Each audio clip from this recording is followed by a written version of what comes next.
Okay. Hello and welcome to the Alchemist Inkwell. This is your spiritual podcast for grounded people. Sorry, we had like a weird spooky thing happen like right before we popped on. And my internet for some reason is not working on my computer. It works fine on my phone, which you can see me on the phone right now. But for some reason on the computer, it's like, no, not doing that today. Yeah. So Spooky we're things not are super happening on grounded. Emily's side. I Spooky share my things are grounding with you. You were just saying how with Saturn and Pisces and Mars and Cancer, you feel super grounded. And I think Hope was like, check right? yourself. That being said, okay, I will say I do feel really grounded. Like I do feel a lot more grounded. I feel like a lot of things that are happening feel very grounded and like I can actually do things about them, if that makes sense. I can actually execute on things, which is really, really nice. That being said, though, I do feel a very large uptick in spiritual stuff and presences and feeling and connecting and like, okay, like not just obviously when I was in Italy, I felt a lot of that and did a lot of that channeling because I was in a place where everything is 5,000 years old. But also at home now, I'm like, oh, okay. There's definitely new spiritual gifts awakening, which whenever that happens, things gets really wonky, and different spiritual stuff going on. So though it's grounded, it's still my version of grounded, I guess. I'd say it's more like, grounded. I don't want to say tethered either, because the word tether has a bad, but like you've got your feet on the ground, even if your head are in the clouds. Head is in the clouds. That thing. Yeah. And so this is relevant, believe it or not, to our conversation today, because one of the things we want to talk about is now that some of the bigger shifting energies and transits have occurred for 2023, what now? Like have you as listeners or viewers noticed?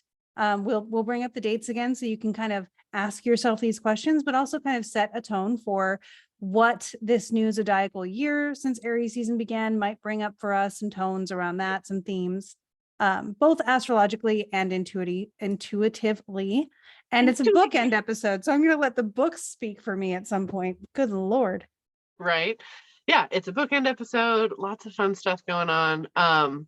Yeah, and some kind of like fun announcement-y stuff kind of things coming up as well. So we have a bunch of fun stuff to share. But yeah, so we've now fully crossed into a new zodiacal year.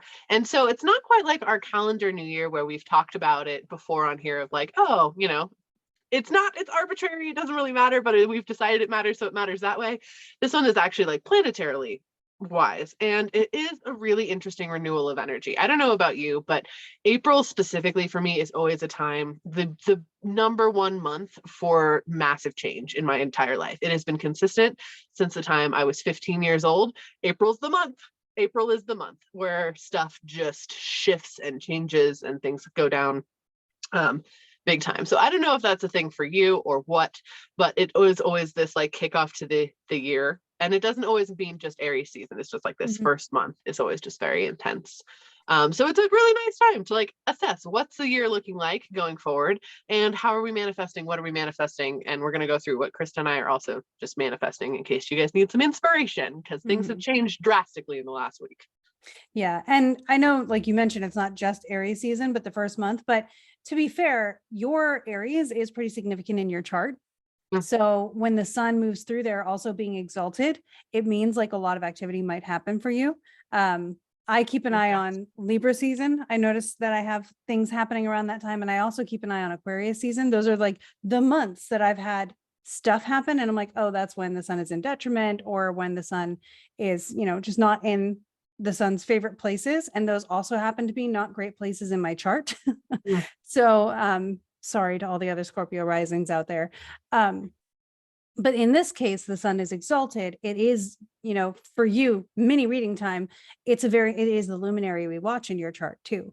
So it's got a lot of like, hey, I'm here, I'm back energy. And for a lot of things to happen at that time when it's also angular on your chart makes tons of sense. It's a lot. Yeah. Always. Yeah. It's a lot. Every April. Not good, not bad, just a lot. Very Aries. So that makes a lot of sense. And I just double checked because I wanted to see if that was correct for you. And it seems to be, which is cool. So Aries season doesn't have to be a lot for everybody. But it is unique in that it is the sun in the sun's exaltation. So wherever Aries is in your chart, that's getting a lot of attention right now. And it's a lot of energy. It's a burst, right? It's the sun being very sun-like, or at least being recognized as a sun. You think of like sun worship in a lot of ancient religions and methodologies and mythologies. This is the time of sun worship in a sense, because it's the sun coming back into exaltation, being the king, all of those things. Now, of course, the sun rules Leo. I know we're going to get people being like, but the sun in Leo, absolutely, that too. But that's the sun sitting in the throne. This is the sun like getting a coronation of sorts. Just to describe the energy a little bit. So we're beginning a whole new reign of the sun, cycle of the sun. And with that, a lot's been happening that's kind of been setting the tone for what we'll experience over the next year. Like we're already noticing some of it. Some of it has happened. I've noticed a lot of the social media stuff, and I said this last week, has happened on ingresses. And so it's like not necessarily an aspect that made it happen, but it was the shift. For instance, the bill surrounding the social media stuff came up into media the day Saturn moved into Pisces, which was also the day of a full moon. There was like a couple hours difference there. And then the hearing that we had last week happened the day, I believe that Mars moved into Cancer. And so the day that everyone realized all of our lawmakers are senile. I will admit I was watching, and some of those questions, it was like, I'll just leave it at that. That's fair. Yeah. Like, so yeah, it was. You said it gave me their questions led me to questions, which led me to research, which in the end is beneficial, isn't it? We all learned stuff, and we're able to form opinions on it, information, which is going to lead us to aligned action, which is correct. Good. We like that. That's my bright side for all of you, and my encouragement. So yeah, so that's, something that, and again, both of these things, Mars is going to move more quickly through Cancer than Saturn's going to move through Pisces. However, this week we do have both of them trining each other on the 30th. So since both of them seem to have a role to play on the 30th, the same day that Venus will conjoin with Uranus in Taurus, I wonder if we're going to see something to do with that. And also perhaps, thinking about Taurus's themes and Venus's themes, there's money and resources involved with that. And Uranus is going to bring surprises to the way that we rely on resources or things like that. So there may be a plot twist coming up. Perhaps with this, again, I'm saying that because this story seems to unfold with both Mars and Saturn. So as they trine each other, some kind of push and pull situation, Mars being of action, Saturn being of restraint. So, you can see how there's an easy access between taking action that is supported by something, but then also there's some kind of maverick factor to this. So we'll have to see what that is. I think there's a strike that starts on the 30th. Is it already scheduled for that? I think the People's Strike starts on the 30th. I'm going to Google that while we talk, but that would make a lot of sense. One of the keywords that is often associated with Uranus is revolution, liberation, freedom, those kinds of things. Stating that as objectively as I can. Like, I don't want to get people riled up over something. If something feels right to you, pursue it and see where it takes you. 100%. Yeah. But yeah, I think there is. Now I'm like trying to remember. I didn't see a ton of information about it, but it felt really supported. Like it was a very community supported sort of situation. Protest at the People's House? Is that what it is? No, the People's Protest. Maybe. No, I'm not seeing a lot on it when I Google. But of course there's protests happening all over the world right now, which also makes a lot of sense. Right? France is on fire. Literally. Literally on fire. You could even say dumpster fire. Not is. In a derogatory way, but because that is one of the avenues they are using to send the message, which is interesting. Yeah. Yeah, I mean, we'll be able to see what happens as I look up these dates. I'm not getting anything readily available I would look it up, but I'm on my phone. Yeah. Yeah. I'll keep not working. I'll keep looking at it. And if I see it, I'll be able to post more later. But to keep the conversation moving, something like that would make a lot of sense, right? Feeling aligned in supporting our actions and doing something that is a little off the cuff, a little surprising, and Venus supporting that in her domicile, no less. We're seeing like there is maybe and even on this at this point on the ingress, she was on the North Node. So there's a lot of like emphasis happening over in that direction. So we'll see what happens with that energy. Yeah, it'll be very, very interesting. It was cool when we were in Italy, we visited Ostia, and in Ostia there was tons of different temples that were left over since ancient Greek times. And Venus was super important for ancient Greece. So it was really cool to be there when she's in a space where she's not super happy, and get to be like, hi, like I didn't have a lot to offer other than like a few euros and a cookie, but like she got a cookie. I mean, offered at the temple. Yeah, but it was cool and like acknowledging that. So it was just kind of like a cool full circle moment because she's very intense right now. Yeah, there's a lot happening. And when I look at, this is something again US specific, but when I look at the US, it's interesting to me that Gemini seems to be the highlighted house by perfection. And again, that's quite a long time we've had to go into perfection. So I get curious about my own math in that sense. I used a website that I really trust, Astro-Seek, which is a great website with free resources. And that's what brought it up for me. So we're looking at this year being a little mercurial as well. Communication being a big thing.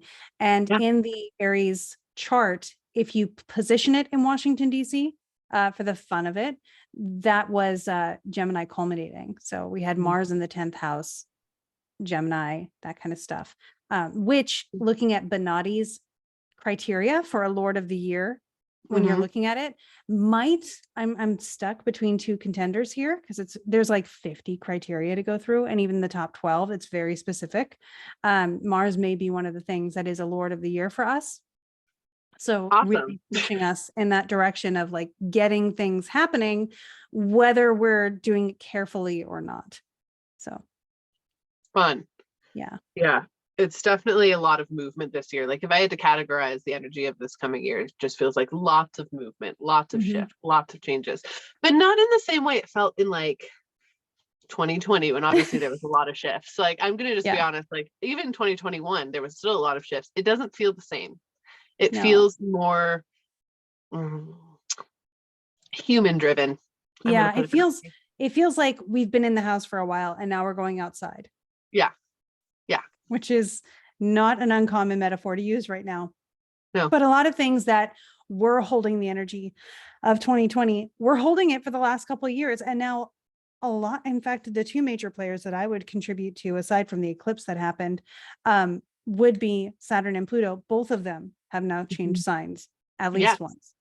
Saturn has gone from Capricorn into Pisces. So let's touch on that really quick, because we had three big things happen last week. Obviously Pluto has now moved, which is exciting and cool. Also, like the last time Pluto was in this house was like what, 1777 or something like that. Like it was around a certain time that we might recognize as far as years go. Yeah, things going on. But it was a while ago. So this is like a once in a lifetime event for all of us that it has moved to this sign. So Pluto in Aquarius is pretty big deal. And so it is a generational planet though, I know. So you may or may not have been feeling it. I was paying very close attention to make sure I could feel it when it happened because I wanted to. And it definitely did. I could feel that shift and that movement, which was really cool. Again, things feel very grounded to me. But I do love like water is like my happy zone. So it was really nice to kind of feel that movement and that shift into the Aquarius space. And I could actually tell, which was nice because it definitely motivated me to do things this weekend in ways that I don't think I would have been motivated to do before. Then also Mars got the fuck out of my space, which was nice. But like that's beside the point. Well, and with water, you may have been feeling more of the Saturn and Mars situation. Aquarius is an air sign, but Pisces and Cancer are both water. Aquarius is the water bearer. So Yeah. a lot of things might occur you're totally near right. water with Aquarius, Mhm. but it's a That being said, human planet. Yeah. yeah, that being said, I'm also an air sign. Like my Yeah. sun sign is air. So it Yeah. does make sense where I'd be like, oh, feels very Yeah. flowy and in this space. So Exactly. that's weird. Well, yeah. But And yeah. air has no friction, right? So it's just going to go. It Yeah. makes a lot of sense. Yeah. So very interesting. But Mhm. anyway, I'm happy that it's moved. It feels really nice. And Yeah. that marks a new generation. Do we know what we're calling this generation yet? I've heard, I think we Okay. actually talked about this a couple episodes ago, so I'm pretty sure I heard it from you, Okay. that the generation is going to be Gen Beta. Yeah, It's I did hear that super too. I just didn't creative. know if it was like Yeah. confirmed. I have not seen anything yet. And honestly, Pluto's only going to hang out until June before backtracking. Yeah.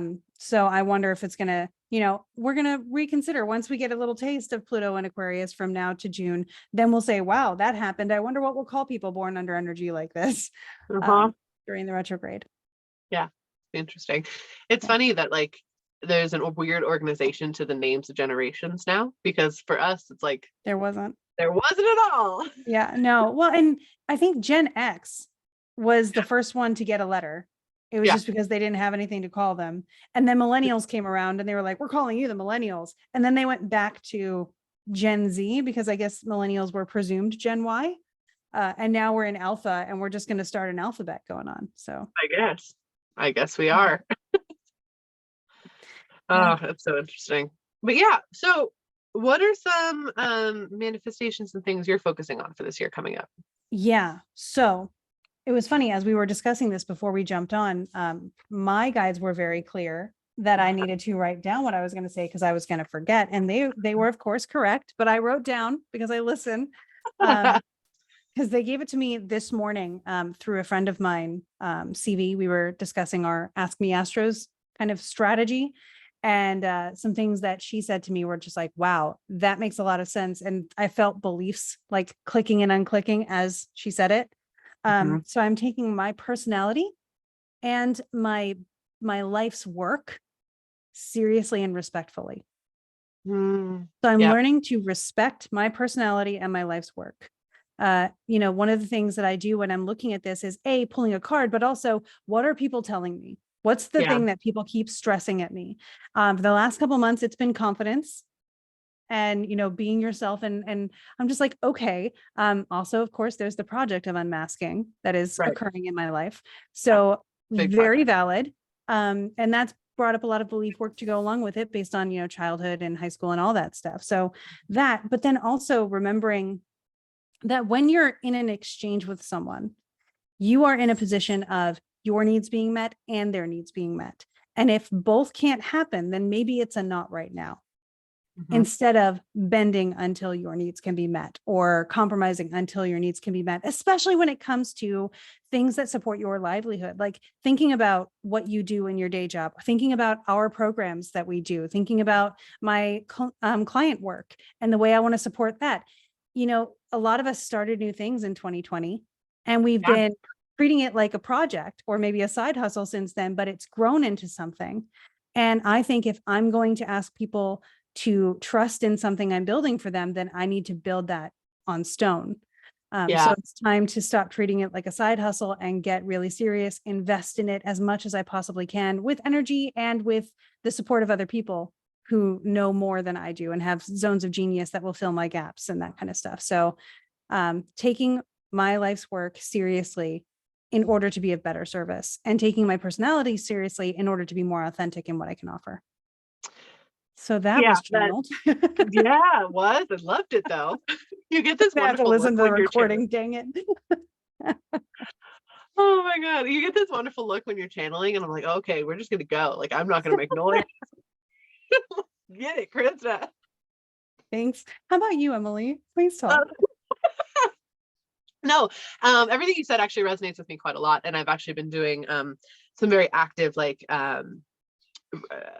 reaching out and things along of that nature. And I've actually had the universe, I don't want to necessarily talk about it on here in exact detail, but I've had the universe very much validate that because basically I know that like I have a very successful business. What I offer is very successful, but I don't have a very translatable brand, and that's not my zone of genius. And though I've been trying to make it my zone of genius, that doesn't really work. That's not how that works.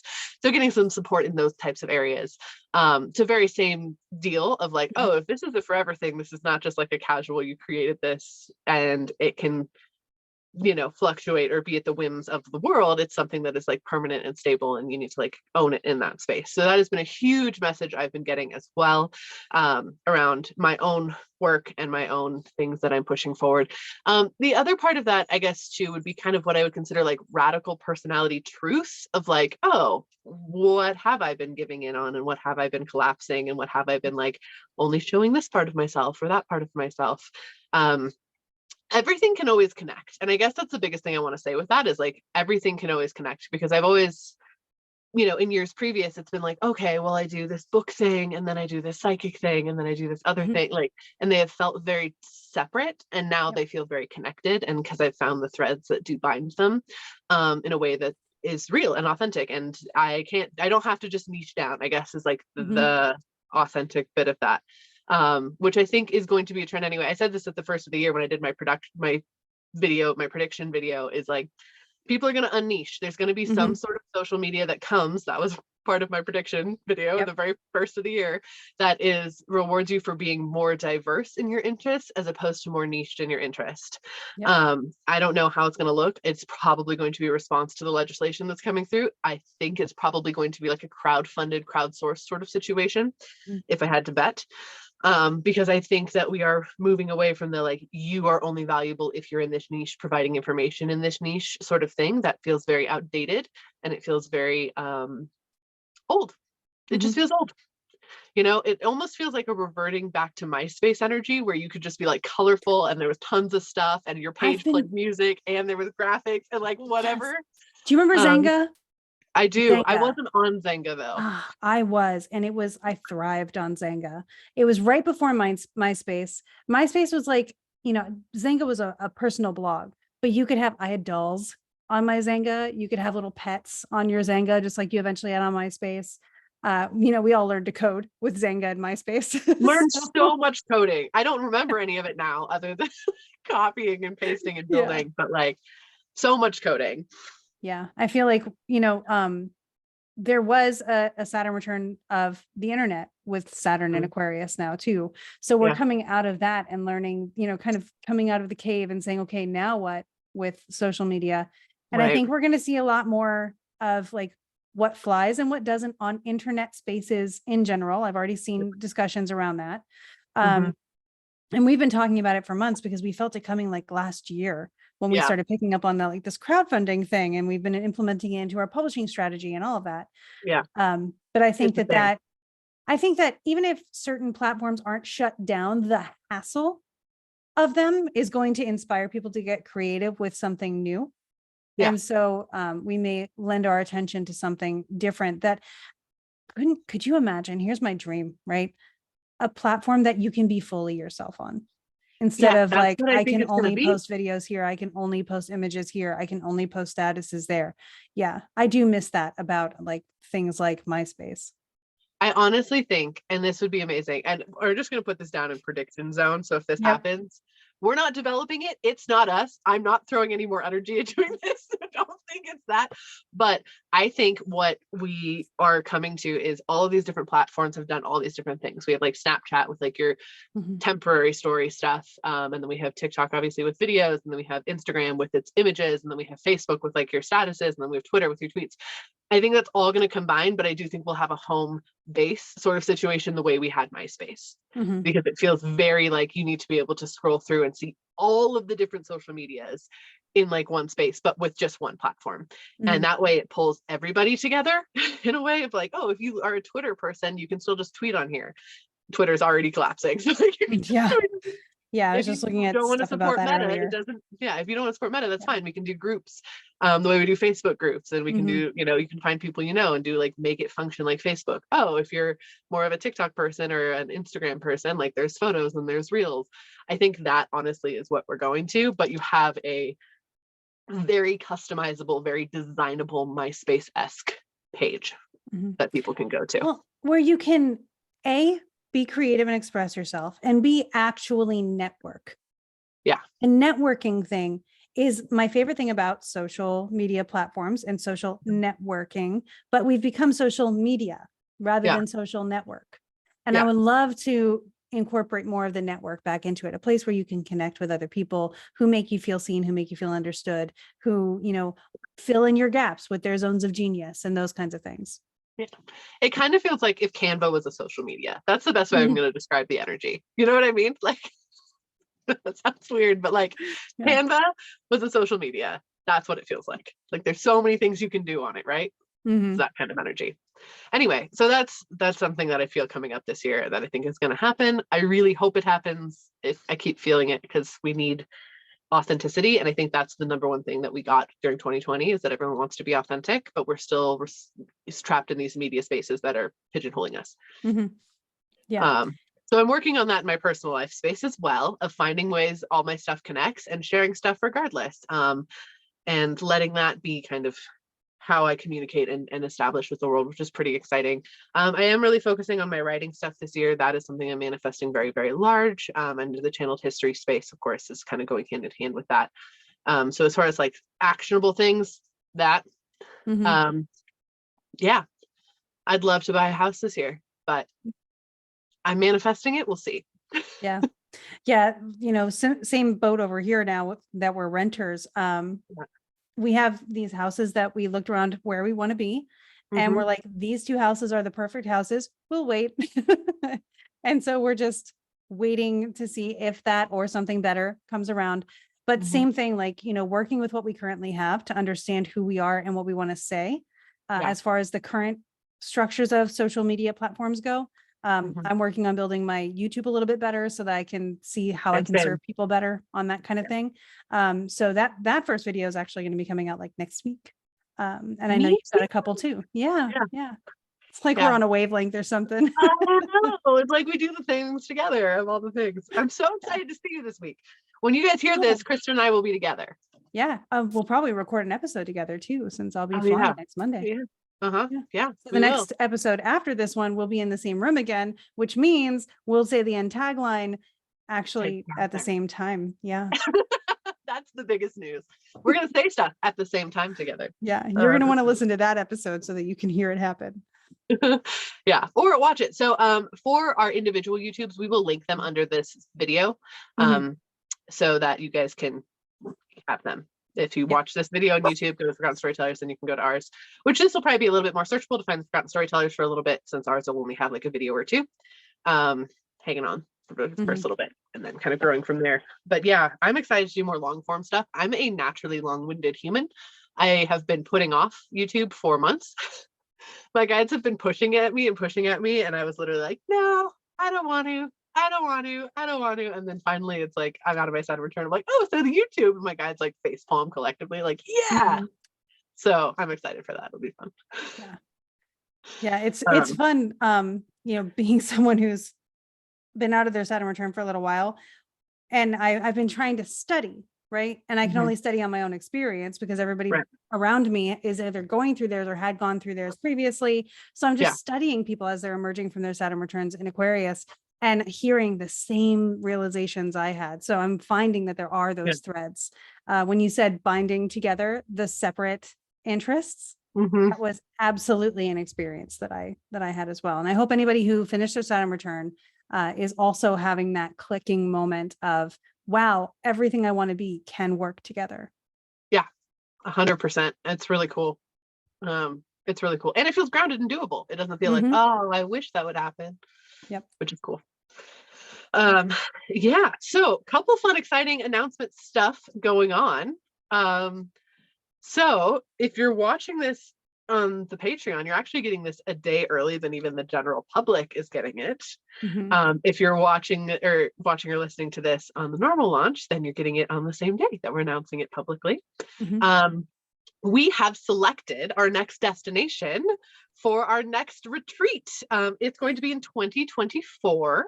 It is open to everybody. It's going to be in spring, March of 2024. So almost basically a year from now. And we are so absolutely freaking excited. So first of all, if you voted, if you went and you sent your submitted, thank you so much. It really, really helped. We had basically narrowed it down to the 3 most voted on picks and kind of pick from there. And this was the number one, which we were manifesting it would be the number one. Yeah. And Yeah. it was. I've been trying to get back to this place since 2019 and I'm so excited. Oh, Yeah. So without further ado, we will be going to Egypt. not only that, we're going to be seeing a lot of the great things that there are to be seen in Egypt. Like I'm so excited. I've been to a lot of these locations when I went previously, and I can promise that they are as impressive as you think, and that we're going during a season where it shouldn't be too crowded. It shouldn't be too hot. No, It's going to be a good time to be there. It's it going to is. be an amazing place to see. The energy there is just the most activated. That being said, there is a lot of sand. So that was the one thing. By the end, I needed like a neti pot to clear my sinuses because I'd gotten so much sand. Oh, Um, that's amazing. yeah. So that's just one thing to keep in mind. But they have pharmacies there, which are amazing. But yeah, so like the entire experience is brilliant. You will change in a very cool way just by being. So this is our next ancient wisdom retreat. So we're doing Greece in like 2 months. So if you're coming on that trip, you're going to have a very deep transformational experience with Greece as well. So this is our next kind of installment of that. And we are doing so many things. Like we're doing some of the stuff, like we're going to of course see the pyramids, but then we also like ride camels to the Sphinx, and then we have like a Nile boat river ride, and then we see like we're going to the Valley of the Kings, and we're going to Luxor. Like we're going to all these really amazing places throughout Egypt. It's not just in like Cairo. We're going down the Nile from there as well, and there's going to be so much activation. We have such cool like workshops planned too to help you make the most of it. It's not just that we're like going as tourists, like yay. Well, obviously we talked about this in our travel episode a little while back, but we go so much deeper than that. And with a group, it's so fun. Like when I do my group readings, they're some of my favorite things to do because everyone who's there, their energy builds off of each other, and it's beautiful and impactful, and it makes such a difference.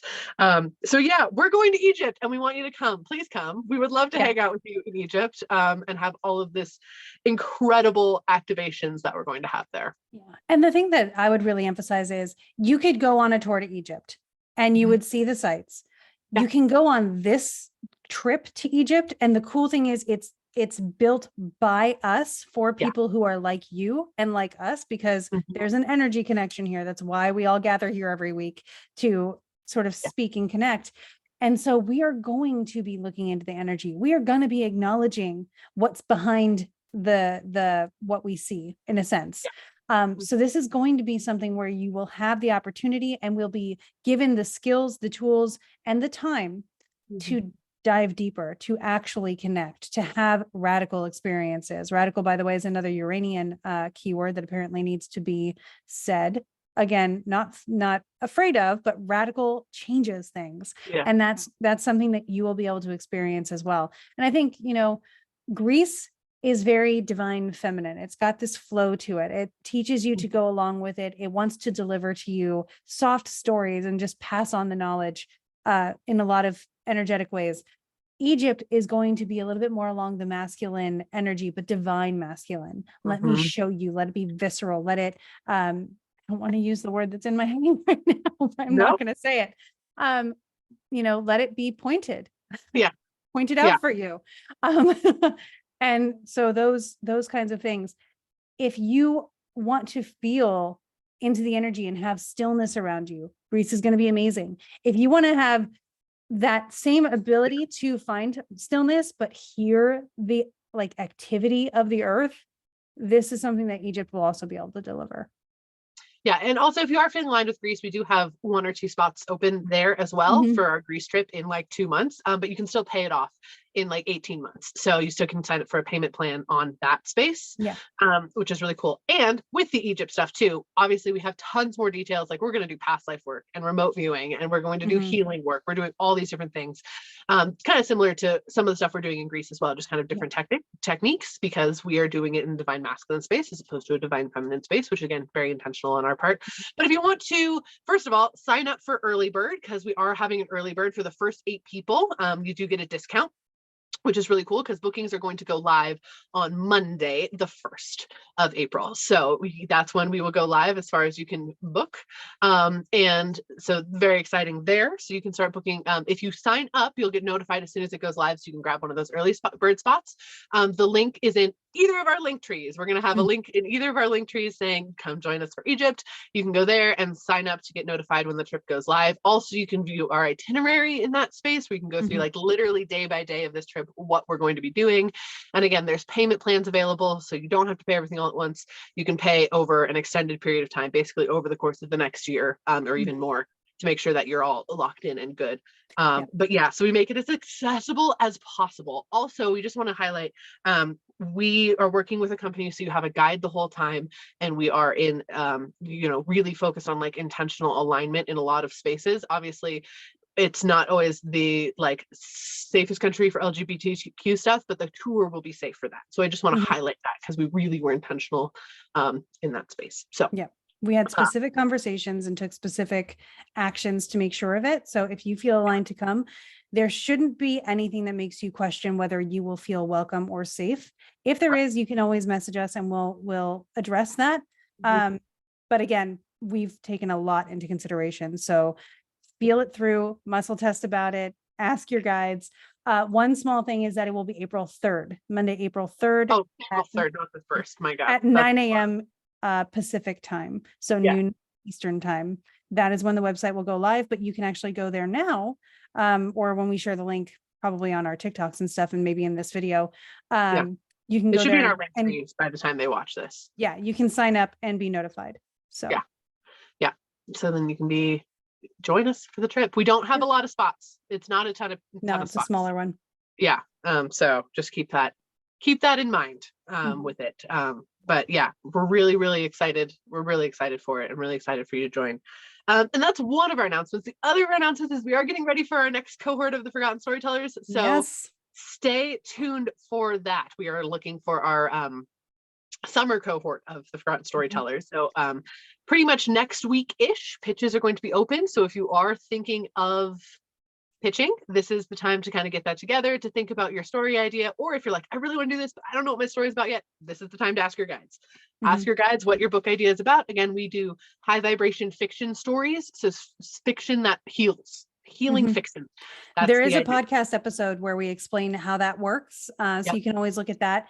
But if you feel like you need to share through a story, a really amazing lesson that will help someone heal, then you absolutely have found the right people who want to help support that, and your own intuitive and psychic growth, and a little bit of astrology as well, because we just can't help ourselves. Yeah, we do all the things. It's just an everything program now. But it's a lot of how to be a psychic. It's a lot of basic astrology, all combined with how to channel in your characters and create this story. So really, really cool. More information is on forgottenstorytellers.com or ninthhousepub.com. And that's where you're going to find the info. And then again, pitches will open very soon for that, which we're very excited about as well. It's such a passion for both of us. Also, for patrons, there is space now in the Patreon to vote for our next couple episode topics, what you want to hear first, second, third, what you want us to talk about. So there's a poll in there if you want to experience the voting and decide what we talk about. That is where you can go. So into our Patreon to do that. Also, if you join the Patreon on the top tier, you get access to all our previous bonus videos as well as our ones going forward. They're all still in there. So you can go back and watch the bonus videos, which we did a fun story time last time. And then this next upcoming month, we have a pretty exciting one that people are excited for as well. So just holding space for all of the different things that we're doing in that kind of zone. Pretty exciting. And this was actually meant to be a bookend episode, but I know we're coming up on time a little bit. And I think that maybe we'll want to spend a little bit more time on some of the books we read this week, especially if we talk a little bit about one of the topics that we're thinking about for next week. I know a book I'm reading will go along with that very well. Actually, both of the ones I read. So next week, we'll do a bookend episode and hint, perhaps talk about some Fae stuff. Yes, if that's what's voted on. Yeah. Hint. If you vote on it, that's what we'll do. But yeah, we will be in person too, so that would be kind of fun. Yeah, that would be great. Cool. All right, well, we are coming up on time. I can't see the clock, so thank you. You can trust my Saturn to always keep us on track with time.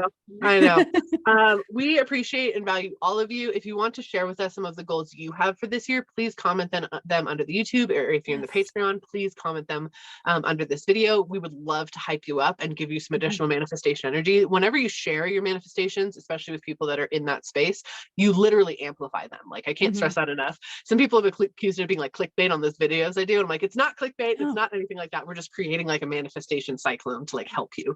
So if you want to share what you're manifesting for this year, please do so. We would love to share some energy with you.